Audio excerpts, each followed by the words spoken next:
Guest house कांड वो जिन है जो गाहे बगाहे बोतल से बाहर आ ही जाता है। एक बार फिर से मायावती ने गेस्ट हाउस कांड का जिक्र किया। मायावती ने इस बार कांग्रेस को गेस्ट हाउस कांड के बहाने आड़े हाथों लिया और कांग्रेस की चुप्पी पर सवाल भी उठाए। उपचुनाव से पहले मायावती कांग्रेस को कटघरे में खड़ा कर रही है, लेकिन कहा जा रहा है कि मायावती अब अपने ही बुने जाल में फंसती नजर आ रही है। नमस्कार, मैं हूं संजीव चौहान और हमारी इस खास पेशकश में आप सबका स्वागत है। तो बीएसपी के सितारे इन दिनों गर्दिश में चल रहे हैं। सत्ता से बढ़ती दूरी बीएसपी को बेचैन कर रही है। मायावती कभी सपा, कभी बीजेपी और कभी कांग्रेस पर चुन चुनकर वार कर रही हैं। अभी हाल ही में टीवी डिबेट में बीजेपी विधायक ने मायावती को भ्रष्ट बताया, जिस पर खूब हंगामा हुआ। बीजेपी विधायक के बयान पर अखिलेश यादव ने मायावती का समर्थन किया। मायावती ने भी लगे हाथों अखिलेश का इस बात के लिए आभार भी जता दिया।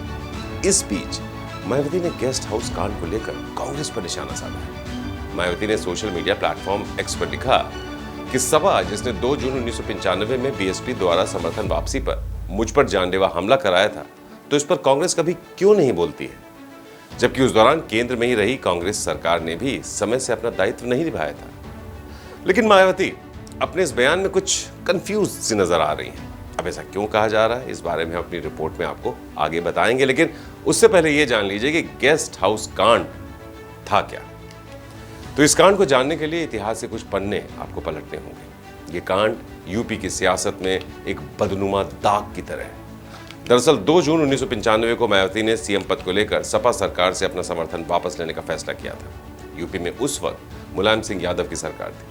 समर्थन वापस लेने के फैसले के बाद मायावती लखनऊ के गेस्ट हाउस में अपने 67 विधायकों के साथ बैठक कर रही थी। इसी बीच खबर यह फैली कि मायावती बीजेपी के साथ सरकार बना सकती है। इस खबर से सपा खेमे की बेचैनी बढ़ने लगी। कहा जाता है कि इसके बाद सपा के कार्यकर्ता और स्थानीय गुंडे गेस्ट हाउस पहुंच गए। कथित सपा समर्थित गुंडों ने पहले बीएसपी विधायकों को पीटना शुरू कर दिया और फिर मायावती को मारने के लिए दौड़े। उस वक्त मायावती ने आरोप लगाया कि सपा के गुंडे उनके कपड़े फाड़ने की कोशिश कर रहे थे। समय पर अगर पुलिस नहीं पहुंचती तो उनके साथ रेप जैसी वारदात भी घट सकती थी। गुंडों ने करीब 1 घंटे तक गेस्ट हाउस में जमकर बवाल काटा। कहा जाता है कि मायावती को जान से मारने की पूरी साजिश रची गई थी। मायावती को मारने के लिए कथित तौर पर एक गैस सिलेंडर भी लाया गया था, जो घटना के 1 दिन बाद उनके बगल वाले कमरे से बरामद भी किया गया था। इस घटना के बाद गेस्ट हाउस के कमरे से मायावती 24 घंटे तक बाहर नहीं निकली। अगले दिन जब वो बाहर आई तो उनके साथ 200 से ज्यादा सुरक्षाकर्मी थे। तो इस कांड में मायावती ने एफआईआर दर्ज करवाई थी और मुलायम सिंह यादव, शिवपाल यादव, आजम खान, अतीक अहमद और अन्नू शुक्ला मुख्य आरोपी बनाए गए थे। हालांकि मायावती ने फरवरी 2019 में केस वापस ले लिया था। अब मायावती ने आखिर ऐसा क्यों किया, ये भी आपको बताते हैं। दरअसल 2019 का लोकसभा चुनाव मायावती की बीएसपी और अखिलेश यादव की सपा ने साथ मिलकर लड़ा था। दोनों पार्टियों के बीच सियासी समझौता हुआ, जिसके तहत मायावती ने सुप्रीम कोर्ट में हलफनामा दाखिल कर सपा नेताओं पर से गेस्ट हाउस कांड का केस वापस ले लिया था। और इस बात का खुलासा नवंबर 2019 में खुद मायावती ने सोशल मीडिया के जरिए किया था। वहीं अप्रैल 2019 में मायावती ने एक चुनावी सभा में भी गेस्ट हाउस कांड का जिक्र किया। मायावती ने कहा कि गेस्ट हाउस कांड भूलने वाला नहीं, लेकिन हमारे लिए इससे ज्यादा बड़ा मुद्दा जनता की भलाई है। तो चलिए अब आपको बताते हैं कि आखिर मायावती कांग्रेस को लेकर कंफ्यूज्ड सी क्यों नजर आ रही हैं। मायावती ने इस कांड को लेकर कांग्रेस को कटघरे में खड़ा किया, लेकिन दिलचस्प बात यह है कि इस कांड के बाद मायावती ने कई बार कांग्रेस की सरकारों का समर्थन किया। जिस राज्यपाल के बहाने मायावती कांग्रेस पर निशाना साध रही हैं, उन्हीं को मायावती ने 2007 में राष्ट्रपति पद के लिए बेहतर उम्मीदवार बताया था। तो जिस वक्त गेस्ट हाउस कांड हुआ था, उस वक्त केंद्र में कांग्रेस की सरकार थी और यूपी के राज्यपाल थे मोतीलाल वोरा। 2007 में राष्ट्रपति चुनाव में मायावती ने उनके नाम का प्रस्ताव दिया था, लेकिन कांग्रेस ने महिला उम्मीदवार प्रतिभा पाटिल को राष्ट्रपति के लिए नामित किया, जो राष्ट्रपति का चुनाव जीती भी और देश की राष्ट्रपति भी चुनी गई।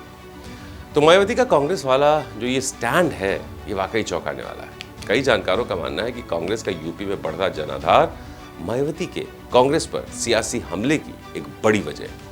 किसी जमाने में हर कोई जानता है यूपी में दलितों को कांग्रेस का कोर वोटर माना जाता था, लेकिन वक्त के साथ बीएसपी ने इसमें सेंध लगाई और कई बार यूपी की सत्ता पर राज भी किया।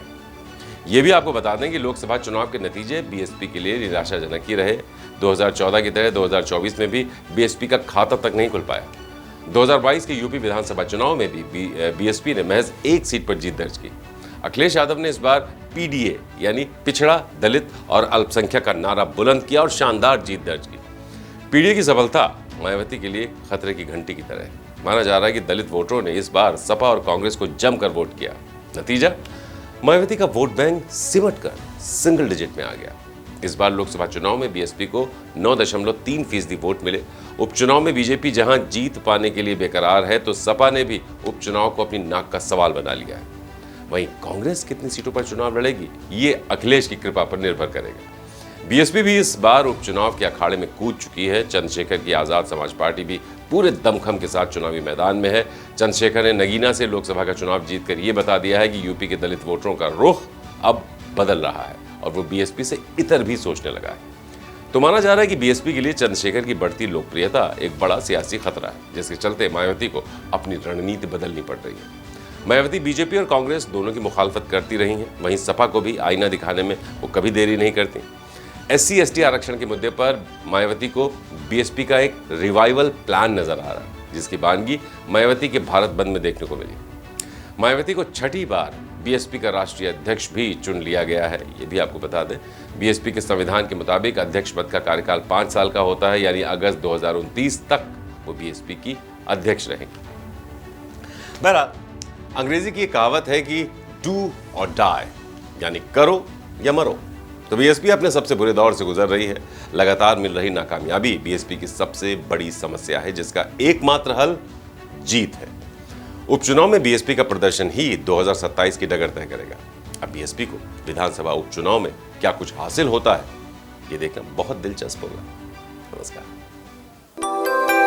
यूपी की हर खबर देखने और उनसे अपडेट रहने के लिए हमारे चैनल श्रेष्ठ यूपी को सब्सक्राइब और लाइक करें। साथ ही बेल आइकन को दबाना ना भूलें, जिससे हमारे हर वीडियो की जानकारी आप तक पहुंचती रहे।